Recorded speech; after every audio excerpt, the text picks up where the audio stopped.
Look what's arrived. Baker Creek package. And I can't remember what I ordered. So let's open it up and see what's in here. I can't remember what I ordered. Does that ever happen to you? Do you ever stay up late at night ordering seeds? I don't think I'm alone. I think there are some fans out there that, Baker Creek fans that do the same thing as me. Oh, yes. Okay. Coxcomb Jessica mix.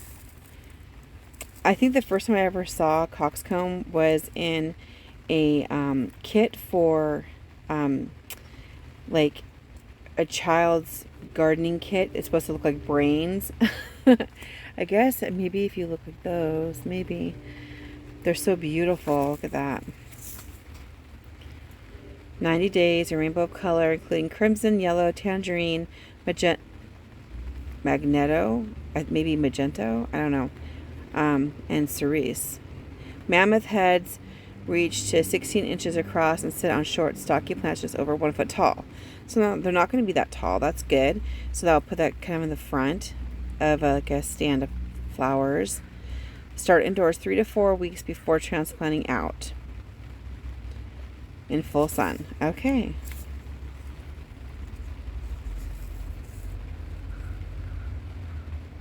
Good to know. All right. Beautiful. Ooh, status. I got these because I want to have dry flowers. I do dry floral arrangements. I haven't grown this before. Yep. My memory is not too bad. It says superb for drying. 8 weeks before last frost. So it could be a perennial. So I guess it doesn't really matter that much then. So as long as I don't let them get cold, I could grow these indoors all year long, I guess. If I want to put them in a pot, then I could transfer the pot inside, keep them going. Because this is zone 8. It's too cold to leave them out in the winter, but I'm going to definitely grow these and I will have to do some wildcraft arrangements because I make my own wreaths. Ooh, free seeds. Bok choy. Aren't those cute? So little. Tiny little plants there.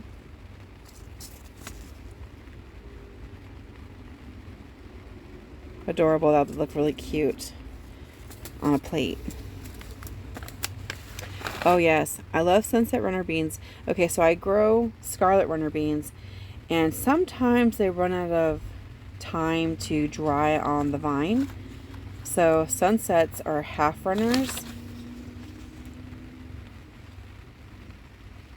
They're not, well, I wouldn't say half, but they're not quite as long.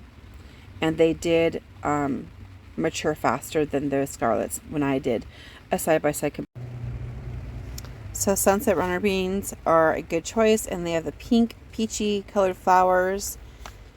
And the beans are beautiful too. I'll have to show that later, another time. China Aster, Gusford Supreme. Aren't those beautiful? Compact and tidy plants.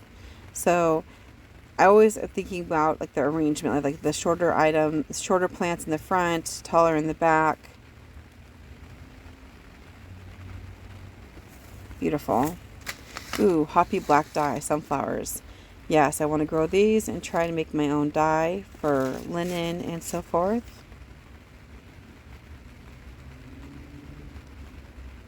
Very cool. And when I flip it over to the back side, you can always pause the video so you can see more information about them. Japanese wasabi radish. I have some of these, but they're great. And you can cook them. Sweetheart cherry tomatoes. It's good to choose varieties that ripen quick enough. California poppies are my favorite. And I remember when I lived in California, the orange variety was just so beautiful. And I saw the strawberry fields. Reminds me of that song by the Beatles. Obviously, Strawberry Fields Forever, right? Beautiful.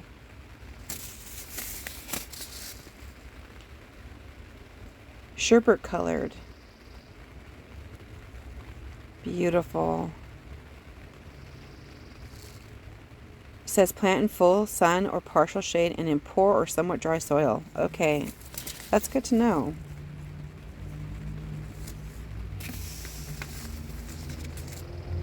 Hollyhocks.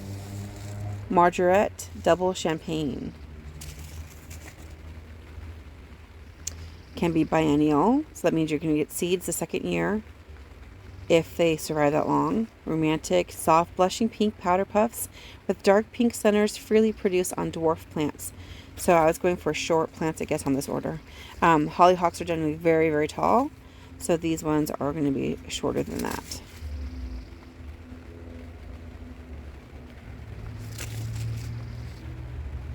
Beautiful. And I'll definitely color coordinate where they go. Chinese wallflower. Isn't that interesting? It looks like something from Dr. Seuss.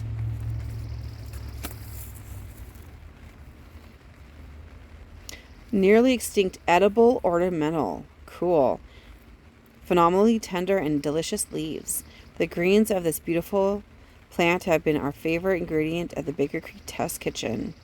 Tempura style. Ooh, I love tempura. Okay, that's cool. So indoors before transplanting. That's gorgeous. I love that there's an edible component to it. Okra. And okra, by the way, have the most beautiful flowers. It doesn't show on the package, but the flowers are very, very pretty. And I haven't grown heavy hitter before. The most productive okra. Excellent. That's what I'm looking for. And the last one here is Seminole squash, which is a native squash. Not to this area, but to North America in the Everglades. And really cool history of these. Natives would actually like vine them up trees, and then they would be able to, it would probably look like you're like picking pumpkins out of a tree.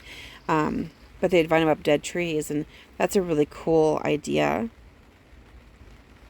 Direct seed. I think direct seeding is probably a good idea for these. Definitely going to try these. Hope that I have enough time. 120 days. Awesome. Well, I had such a good haul here, you guys. I got the Seminole squash. I've got heavy hitter okra. The Chinese wallflower, which has the edible leaves. Hollyhock, which has edible medicinal qualities too, although it's been bred for, the ornamental value. California poppies, Sweetheart cherry tomatoes, the free Japanese wasabi radish. Different than wasabi, it's a radish that tastes like wasabi, okay?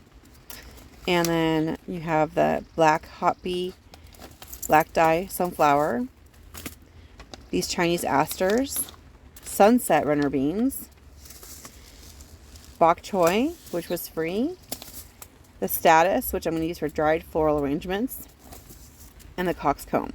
So really interesting different types of flowers, some edible varieties in here as well. I want to do more research on that, and I'll have to share later on another video when I find out more information about these different plants, because I haven't grown a couple of them. I haven't grown this, the coxcomb, the status.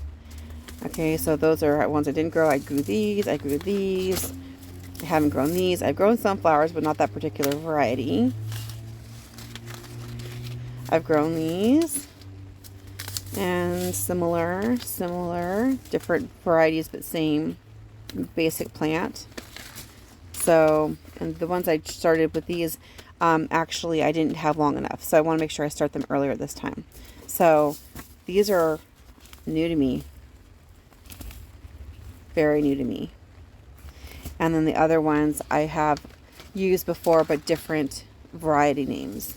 So I'm excited about this. What have you ordered from Baker Creek recently that you're excited about also? All right, everybody, I'll see you on the next one. Bye-bye.